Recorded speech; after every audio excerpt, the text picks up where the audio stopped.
ಎಲ್ಲರಿಗೂ ನಮಸ್ಕಾರ. ಇವತ್ತಿನ ದಿವಸ ನಮ್ಮ KGF ಮಾತ್ರ ಅಲ್ಲ, ನಮ್ಮ ಕೋಲಾರ ಜಿಲ್ಲಾ ಮಾತ್ರ ಅಲ್ಲ, ನಮ್ಮ ಕರ್ನಾಟಕಕ್ಕೆ ಇವತ್ತು ಒಂದು ಸಿಹಿ ಸುದ್ದಿ. ನಮ್ಮ ಶಾಸಕರಾದಂಥ ರೂಪಾ ಮೇಡಮ್ ಅವರು ಪ್ರಯತ್ನದಿಂದ ಒಂದು ಒಳ್ಳೆಯ ಸುದ್ದಿ ಇವತ್ತು ಹರಲಾಡ್ತಾ ಇದೆ. ಕೆಲವರಿಗೆ ಗೊತ್ತಾಗಲ್ಲ, ಅವ್ರಿಗೆಲ್ಲ ಗೊತ್ತಾಗಬೇಕು ಅಂತ ಈ ಮಾಧ್ಯಮ ಮುಖಾಂತರ ನಿಮಗೆ ಒಂದು ಹೇಳಿಕೆಯನ್ನು ಕೊಡ್ತಾಯಿದ್ದೀವಿ. ಟೀಕೆಗಳು ಸಾಯುತ್ತೆ, ಕೆಲಸಗಳು ಉಳಿತದೆ. ನಾನು ಮತ್ತೆ ಹೇಳ್ತೀನಿ, ಟೀಕೆಗಳು ಸಾಯ್ತದೆ, ಕೆಲಸಗಳು ಉಳಿತದೆ. ನಮ್ಮ ವಯಸ್ಸಾದವರು, ಬಡವರು, ಇವರಿಗೆಲ್ಲ ಸೆಂಟ್ರಲ್ ಗೌರ್ಮೆಂಟು ಮತ್ತು ಸ್ಟೇಟ್ ಗೌರ್ಮೆಂಟಿಂದ ಒಂದು ಆದೇಶ ಬಂತು. 32,000 ಒಳಗಡೆ ಇರೋರಿಗೆ ಮಾತ್ರ ಪೆನ್ಷನು ಮತ್ತು ರಿಟೆನ್ಷನ್, IT ಮಾಡೋರಿಗೆ, ಸಂಪಾದನೆ ಜಾಸ್ತಿ ಇರೋರಿಗೆ ಪೆನ್ಷನ್ನು ನಿಲ್ಲಿಸಿದ್ದಾರೆ. ನಿಮಗೆಲ್ಲ ಗೊತ್ತಿರುವಾಗ ನಾವು KGF ಕ್ಷೇತ್ರ ಎಲ್ಲ ಓಡಾಡಿದ್ದೀವಿ. ಕೆಲವು ದಿನಗಳಲ್ಲಿ ವಾರ್ಡ್ ವೈಸು ಒಂದು ಮೀಟಿಂಗ್ ಮಾಡಿ ತಹಸೀಲ್ದಾರ್ ಆಫೀಸ್ನ ವಾರ್ಡ್ ವೈಸು, ಪಂಚಾಯತ್ ವೈಸು ಕರ್ಕೊಂಡು ಹೋಗಿ ಅವರಿಗೆಲ್ಲ ನಿವೃತ್ತಿ ಮಾಡಬೇಕು ಅಂತ ನಮ್ಮ ಶಾಸಕರು ಒಂದು ಪ್ರೋಗ್ರಾಮ್ ಇಟ್ಕೊಂಡಿದ್ರು. ಆಮೇಲೆ ಅದಕ್ಕೆ ಸಂಬಂಧಪಟ್ಟ ಅಧಿಕಾರಿಗಳನ್ನ KGF ಕರ್ಕೊಂಡು ಬಂದರು. ಅದು ಮಾತ್ರ ಅಲ್ಲ, ಒಂದು ಕ್ಯಾಂಪಿಂಗು ಮಾಡಿದ್ರು. ಮಾಡಿ ಇದರಲ್ಲಿ ಕುದ್ದು ಕೊರತೆ ಎಲ್ಲ ವಿಚಾರಣೆ ಮಾಡಿದ ಮೇಲೆ ಇದಕ್ಕೆ ನಮ್ಮ ರಾಜ್ಯ ಸರ್ಕಾರ ಮಾತ್ರ ಅಲ್ಲ, ಕೇಂದ್ರ ಸರ್ಕಾರನೂ ಈ ಫಿಲ್ಟರ್ ಮಾಡೋದ್ರಲ್ಲಿ ಯಾರ್ಯಾರಿಗೆ ಜಾಸ್ತಿ ಬರುತ್ತೆ, ಯಾರ್ಯಾರು ಕೊಡಬಾರ್ದು ಅಂತ 2 ಪಾಲಿದೆ ಅಂತ ತಮಗೆಲ್ಲ ಗೊತ್ತಿದೆ.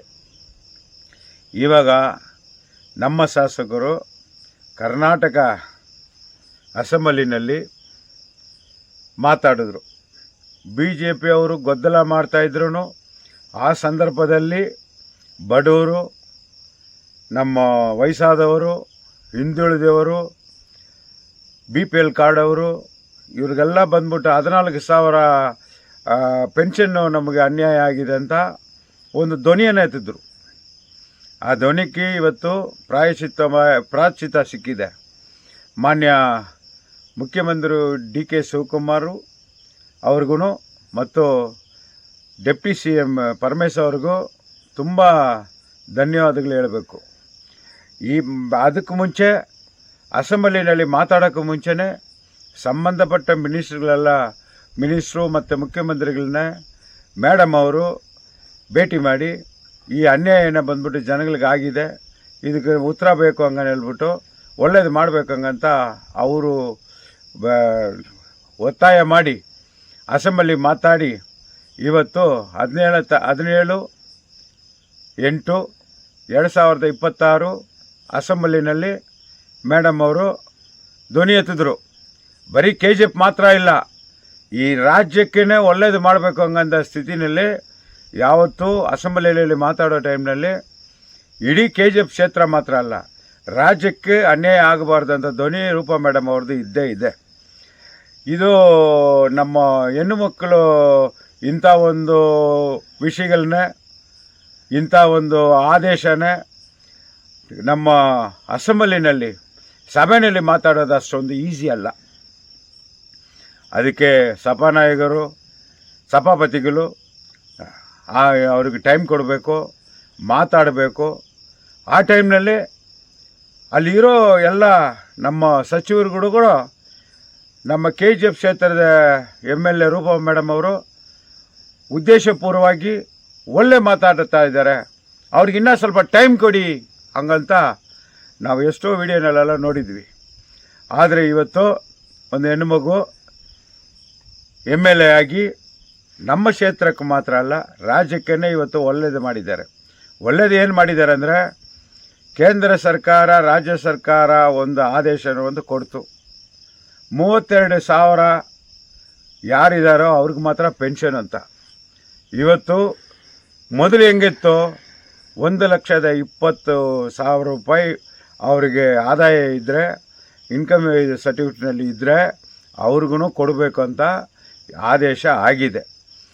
ಇದರಲ್ಲಿ ನಮ್ಮ KGF ಕ್ಷೇತ್ರದಲ್ಲಿ 9,200 ಜನಕ್ಕೆ ಆಟೋಮೆಟಿಕ್ ಅದಾಗಿ ತಾನಕ್ಕೆ ತಾನೇ ಅದು ಬಂದ್ಬಿಟ್ಟು ನಿಮಗೆ ಬಂದು ಸೇರುತ್ತೆ. ನೀವು ಏನು ಗೊಂದಲ ಬೀಳಬೇಡಿ, ನೀವು ಎಲ್ಲಿ ಆಫೀಸು ಹಂಗೆ ಹಿಂಗೆ ಅಂತ ಅಳೆದಾಡಬೇಡಿ. ನಿಮಗಾಗಿ ಅಸೆಂಬ್ಲಿನಲ್ಲಿ ಧ್ವನಿ ಎತ್ತಿ ಅದನ್ನು ಬಂದು ಇವತ್ತು ಜಾರಿಗೆ ಬೇಗ ಬರುತ್ತೆ. ಆ ಜಾರಿಗೆ ಬೇಗ ಬಂದರೆ ನಿಮ್ಗೆ ಏನೇನು ತಿಂಗಳು ಏನು ನಿಮ್ಗೆ ಬರ್ತಾಯಿತ್ತೋ ಅದು ಬರುತ್ತೆ. ಯಾವ ಬಡವರು, ಯಾವ ವಯಸ್ಸಾದವರು ಈ ಪೆನ್ಷನ್ ಬಗ್ಗೆ ದಯವಿಟ್ಟು ನೀವು ಏನು ಆದಂಗ ಮಾಡಬೇಡಿ. ಇನ್ನು ಉಳಿದ 4,200 ಜನಕ್ಕೂ ಅನ್ಯಾಯ ಆಗಲ್ಲ.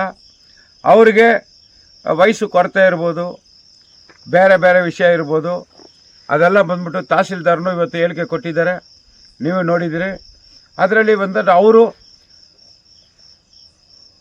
ನೀವು ಕುಲಕುಸವಾಗಿ ಅದೇನಿದೆಯೋ ನೋಡ್ತಾರೆ. ನೋಡಿಬಿಟ್ಟು ಅದರಲ್ಲಿ ಯಾರು ಅರಗರು ಅವ್ರನ್ನ ಸೇರಿಸ್ತಾರೆ, ನಿಮಗೂ ಬರುತ್ತೆ ಪೆನ್ಷನು. ಇದೆಲ್ಲ ಬಂದ್ಬಿಟ್ಟು ಇದು ರೂಪಾ ಮೇಡಮ್ ಕೇಳಲಿಲ್ಲ, ಅವರು ಮಾಡಿಲ್ಲ ಅನ್ನೋದು ಒಂದು ಅಪಾದನೆ ಮಾಡಿದ್ರು, ಟೀಕೆಗಳು ಮಾಡಿದ್ರು. ಟೀಕೆಗಳು ಸಾಯ್ತದೆ, ಆ ಎಮ್ಮ ಕೆಲಸ ಉಳಿತದೆ. ನಾನು ಮತ್ತೆ ಹೇಳ್ತಾ ಇದ್ದೀನಿ, ಯಾರು ಏನೇನು ಟೀಕೆ ಮಾಡಿ MLA ಮಾಡಿದ್ರು, ಅವರು ಮಾಡಿದ್ರು ಅಂತ ಆಪಾದನೆ ಮಾಡಿ ಅವ್ರನ್ನ ಏನೇನು ಟೀಕೆ ಮಾಡಿದ್ರು ಆ ಟೀಕೆ ಎಲ್ಲ ಸತ್ತೋಯ್ತು. ಇವತ್ತು ಅವ್ರ ಕೆಲಸ ಉಳಿದಿದೆ. ಅಸೆಂಬ್ಲಿನಲ್ಲಿ ಮಾತಾಡಿದ್ದಾರೆ, ವೀದಿನಲ್ಲಿ ಮಾತಾಡಿಲ್ಲ, ಸ್ಟೇಜ್ನ ವೇದಿಕೆಯಲ್ಲಿ ಮಾತಾಡಿಲ್ಲ. ಕರ್ನಾಟಕ ಅಸೆಂಬ್ಲಿನಲ್ಲಿ ಆ ಧ್ವನಿ ರಾಜ್ಯಕ್ಕೆಲ್ಲ ಕೇಳಬೇಕು, ಮುಖ್ಯಮಂತ್ರಿ ಕೇಳಬೇಕು, ಉಪಮುಖ್ಯಮಂತ್ರಿ ಕೇಳಬೇಕು. ಅವರು ಇವತ್ತು ಆದೇಶ ಮಾಡಿ ಎಲ್ಲ ವಾಟ್ಸಪ್ನಲ್ಲಿ ಬಂದಿದೆ, ಎಲ್ಲ ಪೇಪರ್ಗಳಲ್ಲಿ ಬಂದಿದೆ. ಆದೇಶ ಎಲ್ಲ ಬಂದ್ಬಿಟ್ಟು 18ನೇ ತಾರೀಕಿಗೆ ಬಂದ್ಬಿಟ್ಟು ಆದೇಶ ಮಾಡಿದ್ದಾರೆ. ಒಂದೇ ದಿವಸದಲ್ಲಿ ಒಂದು ಹೆಣ್ಣು ಮಗು ಇಷ್ಟು ಸಾಧನೆ ಮಾಡಿದ್ದಾರೆ. ಅವರಿಗೆಲ್ಲ ನಾವು ಧನ್ಯವಾದ ಹೇಳೋಣ. ಮತ್ತು ನೀವು ಯಾರು ಬಂದಿಲ್ಲ ಅಂತ ನೀವು ಯಾರು ಏನು ಭಯ ಬಿಡಬೇಡಿ. ನಿಮಗೇನಿದೆಯೋ ಅದು ಕರೆಕ್ಟಾಗಿ ಜಾರಿಗೆ ಬರುತ್ತೆ. ಅದ್ರ ಬಗ್ಗೆ ಚಿಂತೆ ಮಾಡಬೇಡಿ ಹಂಗಂತ ಹೇಳ್ತೀನಿ.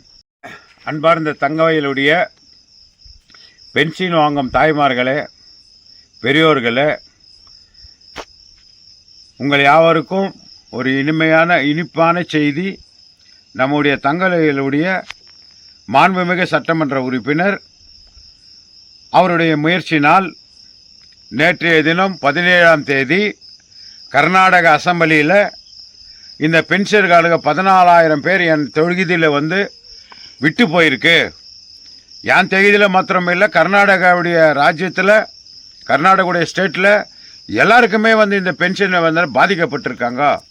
வெறும் 32,000 ரூபாய் ஆதாயம் இருக்கிறவங்களுக்கு மாத்திரம் அப்படின்னு சொன்னால் அது வந்து சரியில்லை.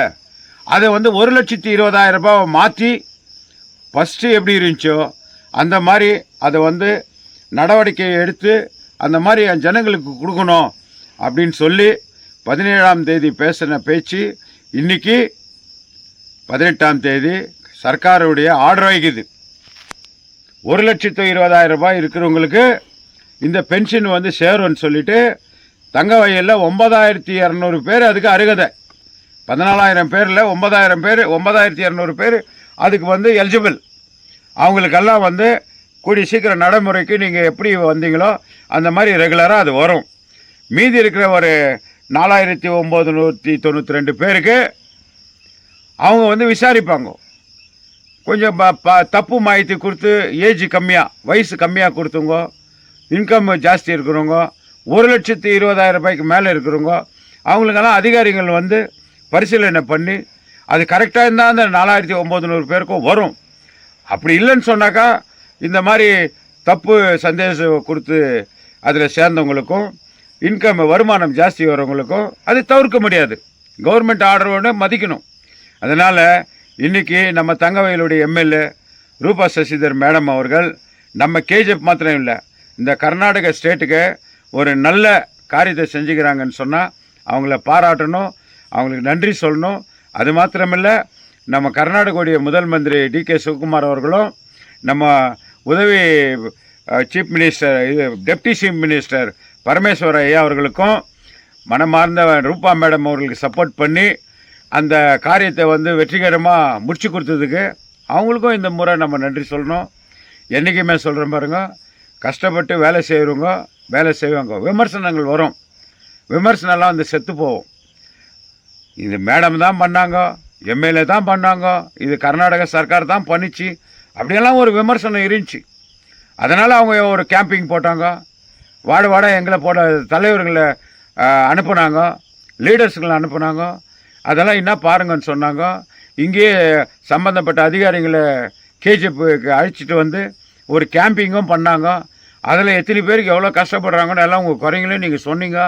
அதனால் இது வெற்றிகரமாக பிடிச்ச மேடம் அவர்களுக்கு நன்றி, நம்ம கர்நாடக சர்க்காருக்கும் நன்றி.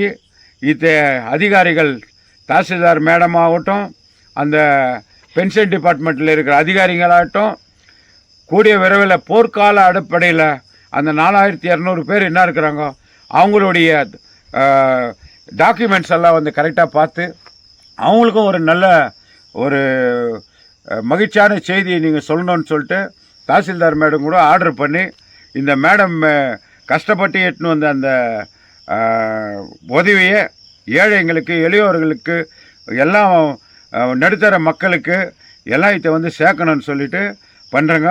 இந்த மாதிரி ஒரு MLA கிடச்சிது நம்ம KGFக்கு ஒரு வரப்பிரசாதம். நீங்கள் பென்ஷனுக்காரங்க இன்னும் நிம்மதியாக தைரியமாக தூங்கலாம். உங்களை கஷ்டமெல்லாம் வந்து கூடிய சீக்கிரம் விரைவில் தீரும். உங்கள் பென்ஷன் உங்கள் அக்கௌண்ட்டுக்கு வந்து சேரும் என்பதை மகிழ்ச்சியுடன் தெரிவித்துக் கொள்கிறேன். நன்றி, வணக்கம்.